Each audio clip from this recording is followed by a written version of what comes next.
Bonjour, c'est Ludo de la chaîne Envie de voyage. Aujourd'hui, je t'emmène un peu plus loin que le saut des cuves, vers la fente du Kerthof, autre lieu de légende, celle de la fée Polybot.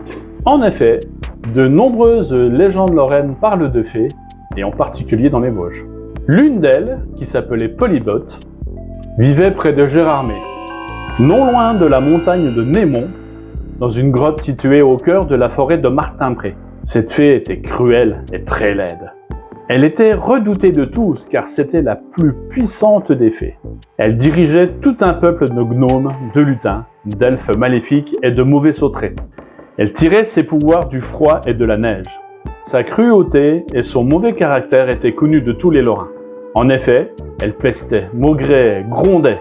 Polybot avait un corps de rêve. Pourtant, sa laideur n'avait pas d'égal, car son corps était surmonté d'une effroyable tête de vieille femme, toute ridée, fripée. L'infortunée en avait tellement honte qu'elle s'était enfermée dans sa solitude, ne faisant que ruminer son handicap physique. Un jour pourtant, un preux chevalier s'égara dans l'immense forêt. Fatigué et son cheval fourbu, il s'engouffra à la nuit tombée dans la roche à travers une fente pour tenter de survivre dans la forêt vosgienne. Il s'agissait en réalité de la grotte de la redoutable fée Polybot. Il s'était à peine installé sur un lit de feuilles mortes que soudain, il entendit très distinctement une voix, laquelle voix l'enjoignait de venir tout au fond de la grotte. Intrigué, le chevalier pénétra dans l'infractuosité et fut surpris d'y découvrir un jardin enchanté, au milieu duquel les elfes préparaient un fastueux banquet. Malgré sa sinistre réputation, Polybot invita donc le chevalier à dîner. Elle avait revêtu pour l'occasion sa plus belle robe. Le chevalier se montra très poli, accepta de partager le repas que la fée lui fit servir avec beaucoup de diligence. La fée usa alors de 1001 subterfuges pour tenter de le séduire, en vain.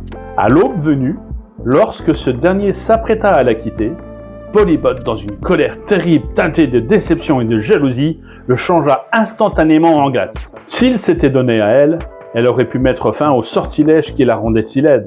Hélas, le chevalier s'était uniquement fié aux apparences. Depuis ce jour, même en plein été, l'entrée de la grotte conserve toujours de la glace.